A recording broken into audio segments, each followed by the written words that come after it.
This is the X-Zone Broadcast Network, broadcasting worldwide on broadcast affiliates and satellite program providers, including CNN Broadcast Network, Sirius Satellite Network, Star Media, Good News Radio Network, Angel Broadcast Network, Wiki Broadcast Network, and WPBN TV. For more information on the X-Zone Broadcast Network, visit us at www.xzbn.net.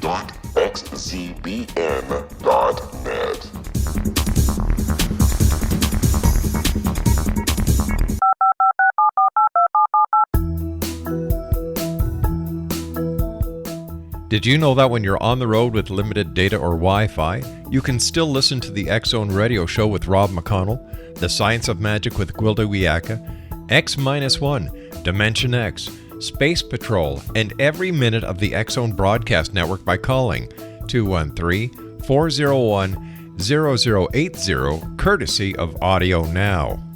No smartphone, app, or internet needed. It saves your data plan and it's free if you have unlimited minutes. Call 213-401-0080 to listen on any phone, anytime, anywhere. Remember 213-401-0080 for the best of the paranormal, parapsychology, and sci-fi radio programming anywhere, 24/7, 365. Welcome back to the X-Zone, everyone. My name is Rob McConnell. We're coming to you live and around the world on the Talkstar Radio Network and our growing family of broadcast affiliates across Canada, the United States, Central America, the Caribbean, South America, the Pacific Rim, 20 Asian countries, and Europe.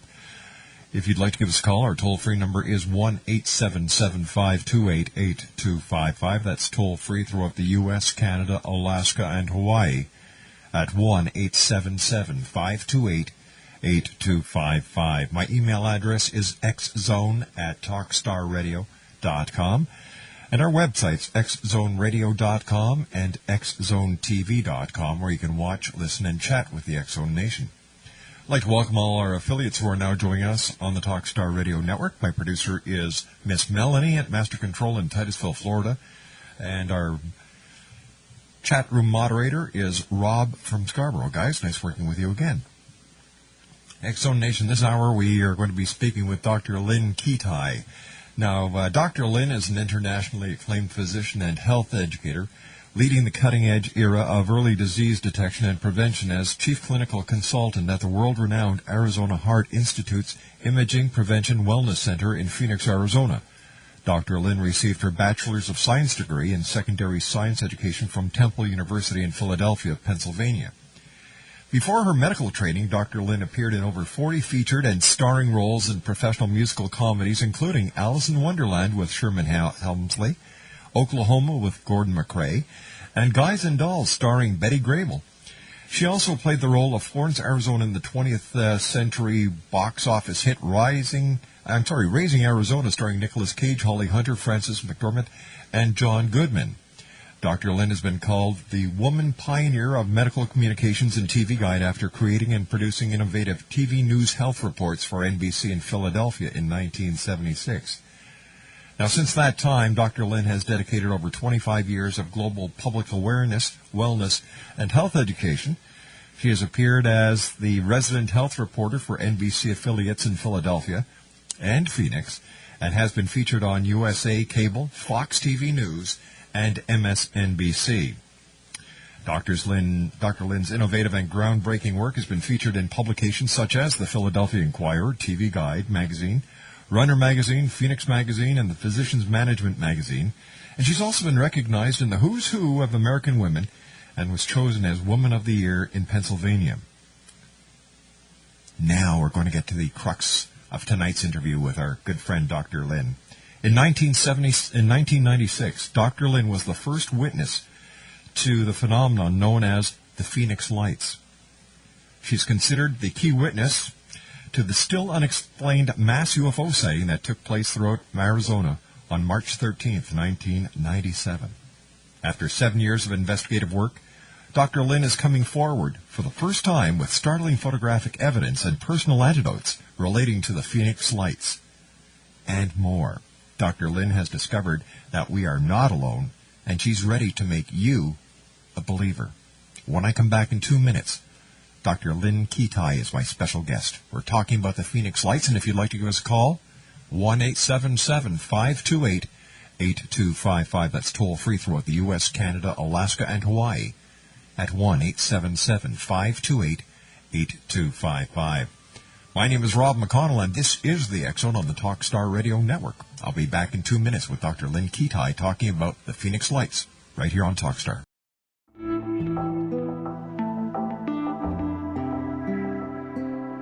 Take a step back in time and discover old Florida cuisine at Marsh Landing Restaurant in Fellsmere. Enjoy delicacies such as frog legs, gator tail, catfish, and swamp cabbage, or enjoy the more traditional cuisine like hand-cut Angus steaks, ribs, and seafood. Join us for breakfast with a southern flair featuring sweet potato pancakes, biscuits and gravy, and much more. Planning a party? Marsh Landing's private dining room can accommodate groups from 8 to 80 people. While you're visiting, enjoy the historic pictures, artifacts, and stories that line the walls. Marsh Landing is truly a unique experience. Marsh Landing Restaurant, 44 North Broadway in historic Fellsmere, or visit marshlandingrestaurant.com. Marsh Landing, Old Florida cuisine at its best.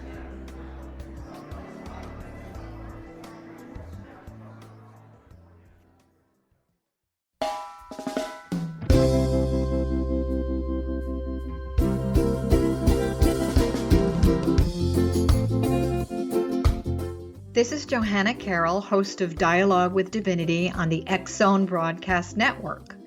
While walking along Kaanapali Beach in Maui this past year, I kept discovering all these shells and coral in the shape of hearts. My dialogue with Divinity was very simple. Do you want me to do a retreat to heal people's hearts in Maui next year?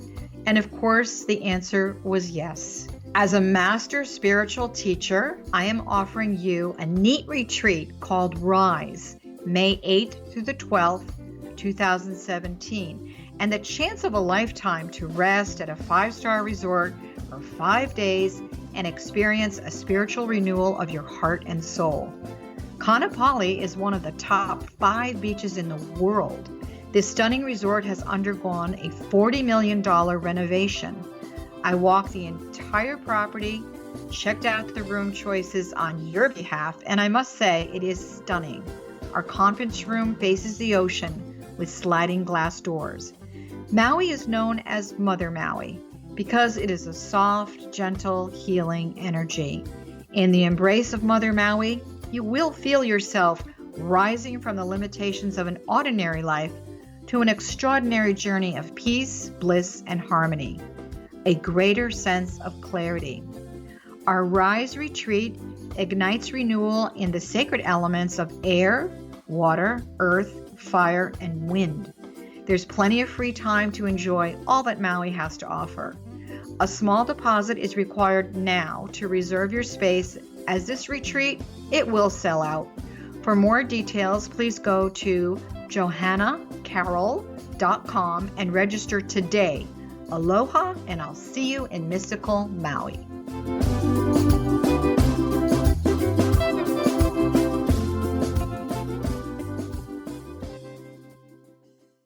Dr. Lynne Kitei is our very special guest. We're going to be talking about the Phoenix Lights tonight here on the X-Zone. We're going to go back in time to March the 13th, 1997. And Dr. Kitei, how are you, Dr. Lynne? Welcome back. So glad to be a part of your show, and I really appreciate it. It's been a while, and talk about a long and winding road. It sure has been. It's been amazing since 05. I think that's the last time we talked. I had just come forward in 04 after you mentioned 7 years of anonymity, right. And really my world has turned upside down since then. Well, we have a wonderful, very popular book and a internationally award-winning documentary now. And my hat is off to you, Dr. Kitei. And you know, Dr. Lynne, I said before you came on the air, just before we went to the news, that I used to have my doubts about the Phoenix Lights. In fact, I thought it was a bunch of bunk. However, with what happened in Stevensville and the similarity, there's, all over the world. I'm eating crow. I'm eating crow here. Well, I have to tell you, Rob, when I first came forward, and that was one of the reasons I did come forward, because there was so much misinformation and disinformation flying around for so many years. I had a 750-page journal. I don't know if you know that. I pushed my entire medical professional life aside for 4 years to try to find a logical source and meaning for what I witnessed and photographed. I knew nothing about this topic. My husband, who's also a physician, and I had a very close sighting 2 years before the mass sighting. Those pictures, and I got pictures of it. Didn't even know who to show them to. They're up on the website, thephoenixlights.net, on the photo page, and I continued to take photographs. 2 months before the mass sighting, I caught the same phenomena in the same location, head-on, 6 pictures in a row, turning into a V. And actually, it was so unnerving, having not had an explanation for the excitingly close sighting, and I'm talking 100 yards from our home. Wow. In 95, that I called around, found air traffic controllers at Sky Harbor International Airport. They saw the same thing at the same time and shared with me that it did not show up on radar. It was in Class B, restricted airspace, and when they picked up binoculars to look, and we're talking professional sky watchers here, they saw 6 points of light that seemed to be attached to something, but they couldn't quite see what it was attached to, which you would hear over and over again 2 months later during the mass sighting. And I continued to take photographs up into and including the mass sighting night. And again, I had no interest or knowledge in this. It was just so extraordinary that as a scientist, I felt compelled to document these things on film.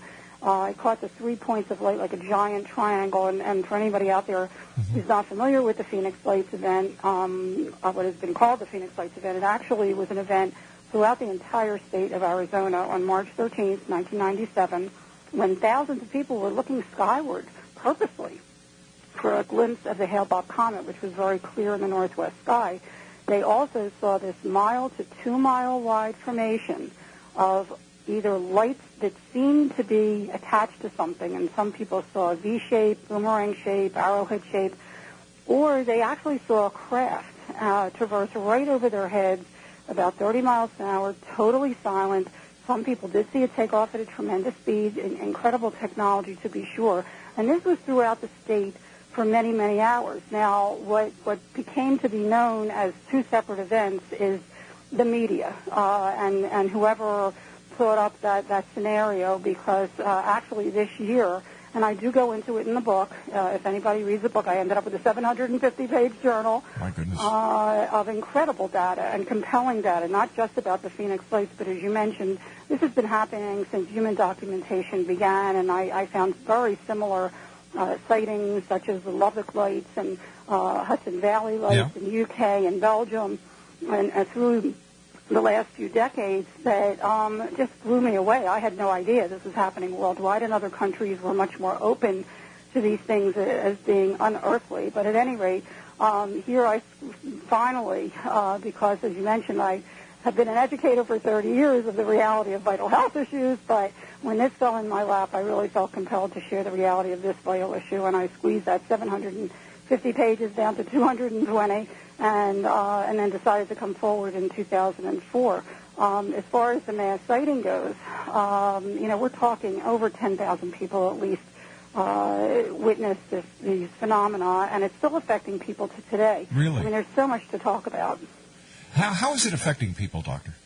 Well, actually, it's very interesting when you look at the real-time transformation. One of the things I found in my inquiry, just to step forward a little bit, and then I'll come back to that, is that a number of witnesses shared with me that they had near-death experiences as children that was reawakened by the Phoenix Lights event. And I found that really curious because I did too. And I go into it in depth in the book, which is a fascinating story in and of itself that I didn't want to share, and I kept it, very close inside for decades. But the point was that really got to me because I thought, geez, could there be a connection between all unexplained phenomena, be it near-death experience, out-of-body experience, unexplained aerial phenomena, that have a mystical light associated with the experience? And lo and behold, when I started looking again, I really did a meticulous investigation of all this, and I found studies, very, very scientific studies being done at university level, the Omega Project at University of Connecticut by Dr. Kenneth Ring and a number of others that really found a very substantial connection, not only in the experience But what really got to me was the after effect, the positive transformation that took place within an individual. I called all unexplained phenomena up because it's such a positive thing, an enlightenment, an awakening, that we're not alone in the universe, that we're connected to the universe and to the earth and to each other so much more intimately than we'd ever imagined. But going back to the mass sighting itself, in real time, this was happening too. Because about 6 months before the mass sighting, the movie Independence Day had come out. Yes.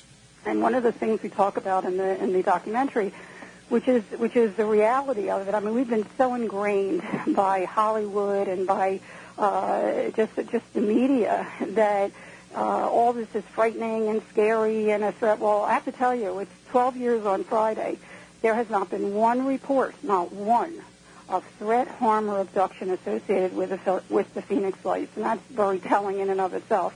But anyway, as this thing, this giant, some people said it was bigger than 1 mile, almost 2 miles, was coming towards many of the youth, they got really scared initially and started jumping up and down, Independence Day, Independence Day. Oh, gosh. But as it got closer, not only children, but adults as well, had a calmness take over them, felt a connection to the phenomena. Oh, yes. And if you ask witnesses over and over again, in fact, they will tell you, families will tell you that we're together, that the kids that were initially scared because of Independence Day, as it got closer and was going right over them, they wanted to run after it and get in the car and follow it. The transformation in real time was just so profound. And certainly since that time, it has really come full circle here. I mean, many places, and Phoenix really is a model for elsewhere, because the media themselves, initially, of course, some of them were ridiculing and snickering and very skeptical, as I was of it. My book is called The Phoenix Lights, A Skeptic's Discovery, that we are not alone. They would make fun of it, have really come full circle. That is not happening anymore. And that was one of the reasons, as I said at the top, that I had to come forward, because there was so much more information that needed to be told. And the official explanation and accepted explanation in 2004, when I first came forward, was that it was merely military illumination flares. Yeah. And as we know, and now, I have to tell you, Rob, it's such a good time that we talk, because we are now just revealing, for the 12th anniversary, 12 years of investigative work. Michael Tanner, one of the chief investigators, Bill Hamilton, Frances Barwood, Councilwoman Frances Barwood, the MUFON, as well as the UFO Reporting Center, are all joining forces to really compile what really happened here 12 years ago throughout the state for many hours. It really was a parade. There were about a dozen things that were happening throughout the state, and we're getting it together. We have just a little sampling of it on our website homepage, thephoenixlights.net. It's called a geospatial animation, which is really going to show in real, with Google Earth, how the different formations, the different craft that went throughout the state. And we're just starting to get that on the Phoenix Lights Network. Well, you certainly have teamed up with some of the best in the business. Peter Davenport at the National UFO Reporting Center, and of course the good people at MUFON. Bill Hamilton. Well, you can't do this alone. No, you can't. And it really, I've said that right along. It takes a team effort to really make this happen, and everybody is just real. It's such a collaboration, and it's really so rewarding to see everybody contributing and getting something together that has been needed for 12 years. And we're finally doing it. We're finally sitting down, and now that we have the technology with Google Earth, we're really getting it together to show people what truly happened here 12 years ago. Is there a connection between the Phoenix Lights and the Stephenville sighting? Very good point. I have to say from the get-go, very similar. In fact, I just did a presentation at the UFO International Congress a couple weekends ago in Laughlin, Nevada. People from all over the world, including from Texas, and part of my presentation was showing the similarities between the Phoenix Lights and other sightings. And someone had actually taken a picture that I found of 3 orbs, which was very prevalent in the Phoenix Lights sighting. Not only were there crafts, but there were also orbs, and I call them an orb because the light does not extend outside the edge. It's like a ball of energy, like a pulsating, swirling ball of energy that people were seeing throughout the state. Actually, some people saw these orbs detach from the main object and then go out in the environment and then redock with it. Like I said, there's so much to this story. All right, Dr. Lynne, you and I have to take a commercial break. We'll be right back. Dr. Lynne Kitei is our very special guest. www.thephoenixlights.net. That's www.thephoenixlights.net. Dr. Kitei and I will be back on the other side of this commercial break with the news as the X Zone continues live and around the world on the Talkstar Radio Network from our studios in Hamilton, Ontario, Canada. This is the X Zone Broadcast Network, broadcasting worldwide on broadcast affiliates and satellite program providers, including CNN Broadcast Network, Sirius Satellite Network, Star Media, Good News Radio Network, Angel Broadcast Network, Wiki Broadcast Network, and WPBN TV. For more information on the X Zone Broadcast Network, visit us at www.xzbn.net.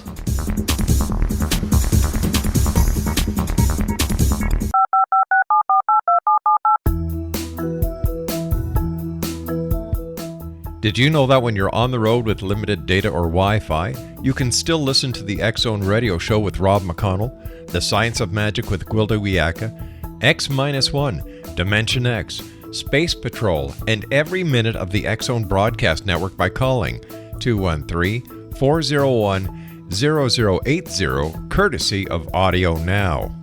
No smartphone, app, or internet needed. It saves your data plan and it's free if you have unlimited minutes. Call 213-401-0080 to listen on any phone, anytime, anywhere. Remember 213-401-0080 for the best of the paranormal, parapsychology, and sci-fi radio programming anywhere, 24/7, 365. Dr. Lynne Kitei is our very special guest. We're talking about the Phoenix Lights, that massive sighting that happened over the city of Phoenix, as well as throughout the state of Arizona on March the 13th, 1997. And Dr. Kitei, welcome back. Great having you with us. And Dr. Kitei's website is www.thephoenixlights.net. What was it that people were watching? Was it a ship from another planet? Was it an interdimensional ship? What, to the best of your knowledge, were those thousands of people actually witnessing, Doctor?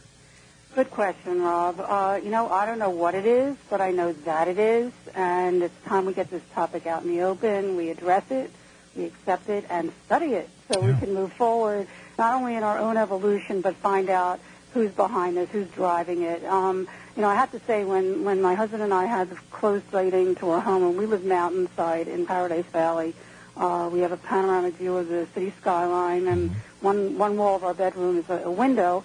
So we're very familiar with what planes look like in helicopters and streetlights and car lights and flares, for that matter, which we see periodically.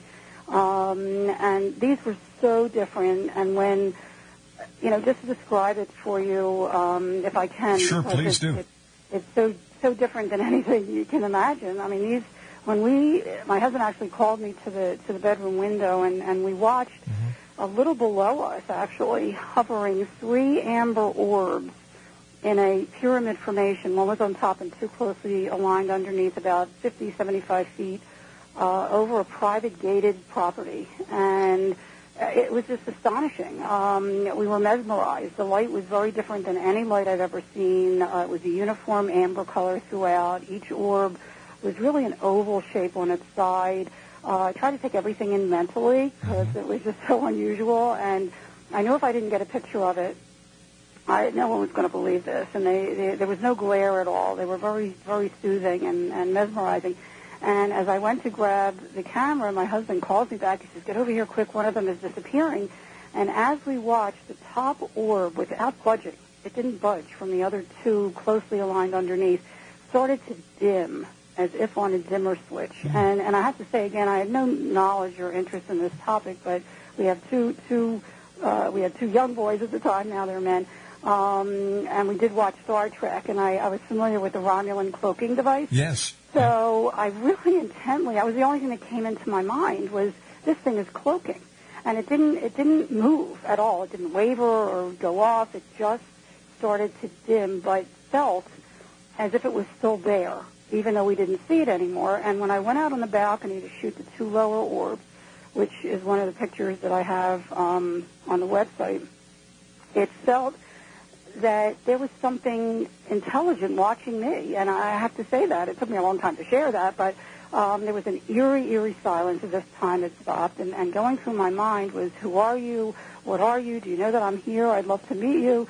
It was very exciting to me. And the next thing I remember, the left bottom orb started to dissipate, and I quickly shot a picture of that. That was the last picture that I took. Is and it that's also on the website. And that picture really confirmed to me. I mean, I caught this thing disappearing, that something real did happen. But I didn't even know who to show it to. But I wondered for 2 years what this advanced technology was doing in a private gated community. And also it felt interdimensional. Is it possible, Dr. Lynne, that you were being communicated with? There was something going on, for sure, and I have to say that, and again, I hope people can pick up the book, because, when you look at the different, connect the dots, I guess, and I really try to be as skeptical as I can, a healthy skeptic with all of it, but there were too many coincidences. I mean, the fact that I did have a near-death experience, and I happened to in that experience see 3 beings above the earth in glowing white robes, which is very characteristic of a near-death experience, and it was a very, very profound experience as a child, and then to have the 3 orbs outside our window, and it just, I don't know. Is there a connection? Even my talk is called Phoenix in a New Light, Coincidence or Connection, because there continued to be many coincidences, particularly after the mass sighting, that you have to just stand back and say, whoa, is this coincidence? What kind of coincidences, Dr. Lynne? Oh, man. That many? Besides the fact that people that I would meet and circumstances that would just come before me that were just too amazing. I mean, just for one, okay? A few weeks before the mass sighting, when I had been taking pictures, again, for the 2 months before, and I have to say the video doesn't do it justice for anybody that looks at the video. They're much smaller, and they flicker, and they're white in the video. In real life, they're huge amber balls that I was looking at. I didn't know any, but this is how close I was to the topic. A friend of a friend had a neighbor who had a friend who knew the past president of MUFON, Mutual UFO Network, which I had never heard of before. But I gave him a call, and I said, look, I had this picture from 95 that I'd love someone of credence to take a look at, and I was seeing these orbs, which he had not heard about, but there were people actually that took photographs and footage of the orbs for days before the mass sighting, like I was. Right. And he hooked me up with a field investigator for the following Wednesday. The field investigator calls me on Tuesday to say that he can't meet on Wednesday because the then state director of MUFON wanted to be there, and his mom had passed that Saturday, and the funeral was Wednesday morning. When else could we meet? And the only window of opportunity I had for another 2-3 weeks was Friday morning, the 14th, at 10 o'clock. Well, little did I know that the night before was the mass sighting. Yeah. And I walk in with video in hand from the mass sighting that very morning after the mass sighting.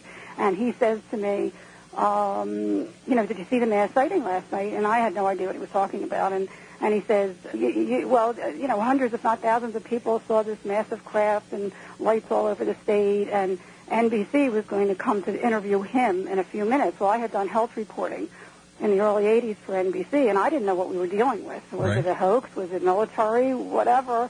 But I wanted to help, and I said, look, I'm out of here. It's not about me. It's about the data. Just take a copy of the video and please share it with them. And it just so happened that my video ended up on every news station.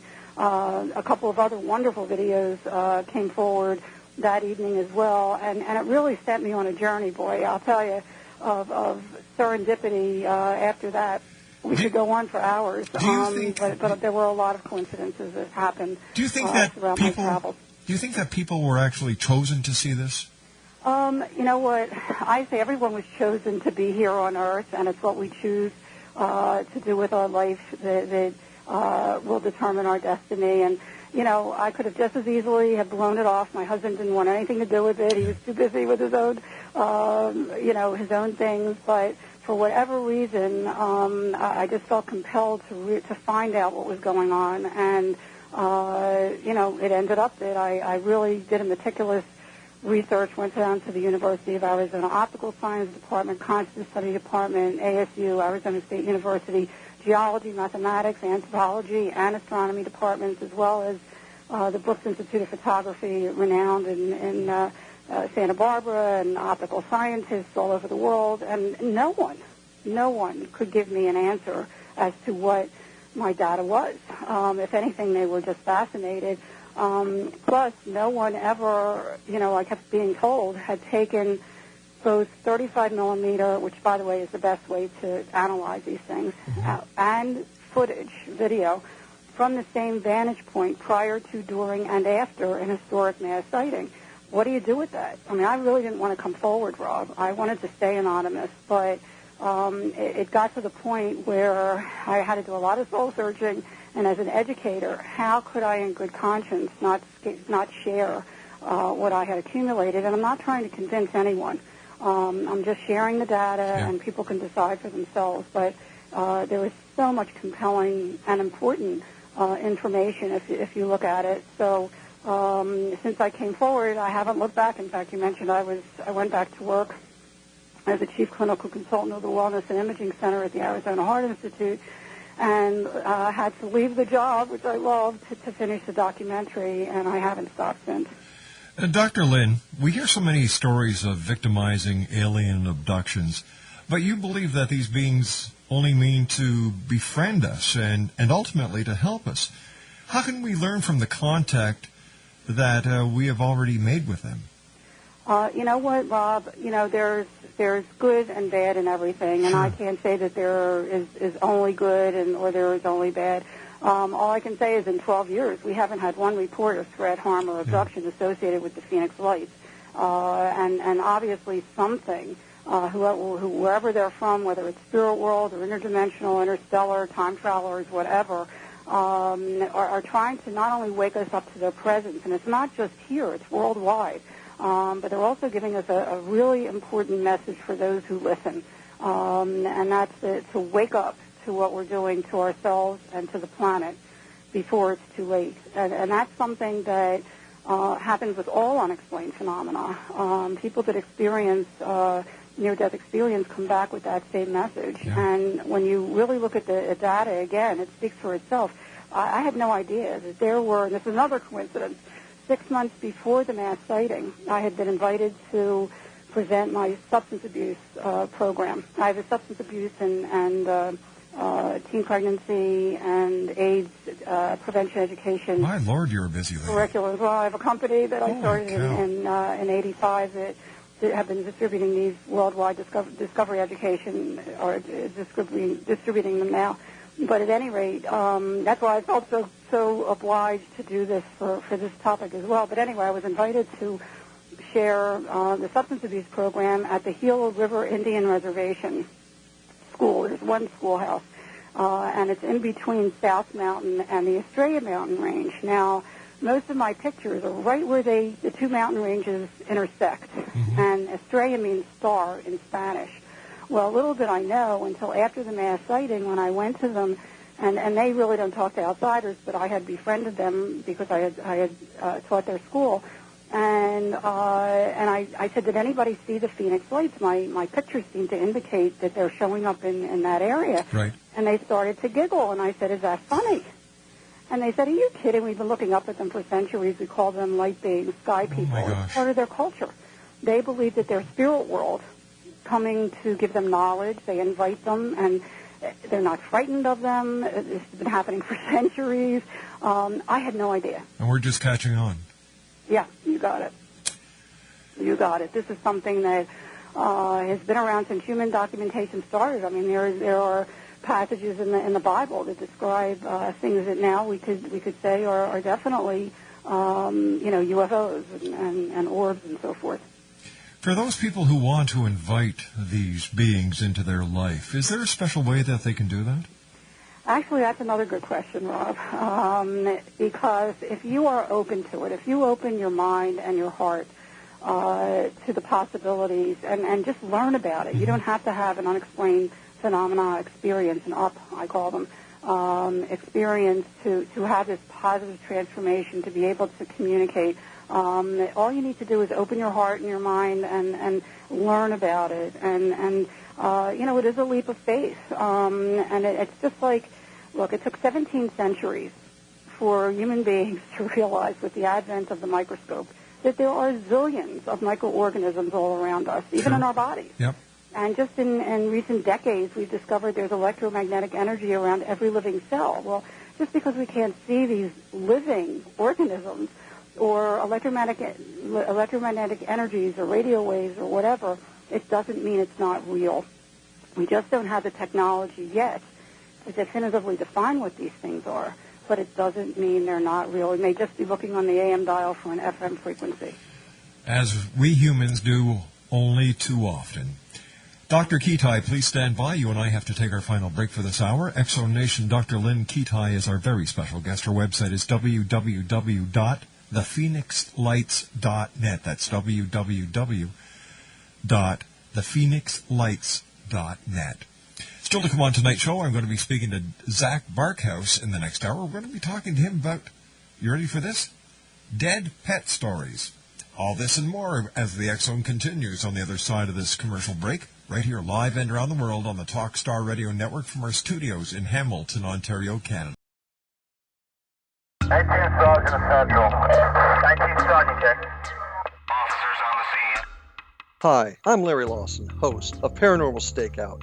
With over 36 years in law enforcement, I have learned a few things. The most important is the proper gathering and preservation of evidence is vital to putting the bad guy behind bars. It's no different in the world of paranormal investigation. Whether it's the search for the afterlife, cryptozoology, UFOs, and extraterrestrials, how we gather the evidence, preserve that evidence, and present it to a jury of our peers will make the ultimate difference in proving the existence of worlds and entities that are beyond our imagination.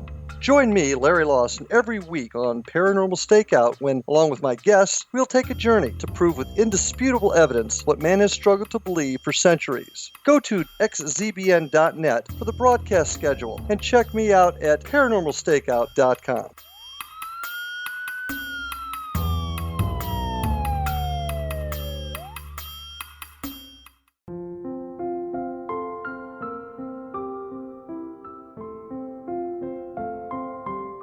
I am Dr. Carl O'Helvey, founder, president of a new cancer foundation focusing on evidence-based physical, mental, and spiritual interventions, including natural cancer cures, prayer, meditation, affirmations, nutrition, and other related holistic cancer prevention and cure modalities.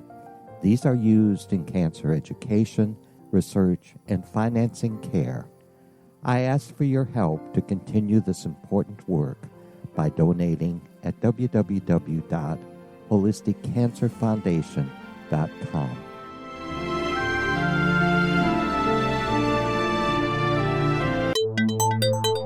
You're listening to the X-Zone Broadcast Network, www.xzbn.net. Dr. Lynne Kitei is our very special guest this hour. Her website is www.thephoenixlights.net. That's www.thephoenixlights.net. We're talking about the mass sighting throughout the state of Arizona going back to March the 13th, 1997. And first of all, Dr. Lynne, thank you very much for joining us tonight. Congratulations on your new book and that marvelous documentary that you put together. Oh, thank you so much. In fact, the book published by Hampton Roads and the documentary is now distributed by Vanguard Cinema worldwide. Excellent. really have a life of their own. We were talking about curriculum and transformation. Two of the people in the documentary, Dr. Rebecca Hardcastle, who was a Ph.D. in divinity, and Terry Mansfield, who was a first-hand witness of the craft right above her head when she was with a group of hospice workers, and she's the CEO of the Arizona Department of Peace Campaign. She's a stellar example of the positive transformation. We have now joined forces as Phoenix Lights 3, not only to help raise awareness and to educate others on these phenomena, but we are diligently working on a curriculum. That's the next step for me, is a curriculum to get right in the classroom from middle school through university level. There is nothing. That actually was one of the reasons I did the documentary. I was invited to speak at a school after the book came out, and I had done a Barnes & Noble presentation. Some parents had seen me and invited me to a middle school, over 200 students in an auditorium. You could hear a pin drop. They were on the edge of their seats. They thirst for this knowledge, and I realized that there's really a chunk of history missing. That's right. From our history books. There is nothing in the history books about this topic at all. So we are now working with superintendents and principals and teachers to really get a comprehensive curriculum into the classroom as soon as we can. Why do you think this topic has been tabooed throughout history? Boy, that's another good question. I think that, as we mentioned, indigenous societies and other countries are much more open to these things being unearthly. Belgium came to the United States in the early 90s when they were having their similar sightings and asked, "Are you doing this?" And their sightings were very unique in that the military and the civilian and universities joined forces to try to discover and study these things.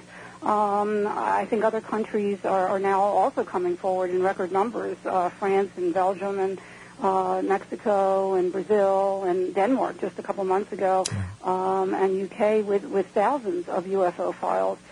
So I think that's changing. I think that because so many people are seeing these things, they are unexplainable.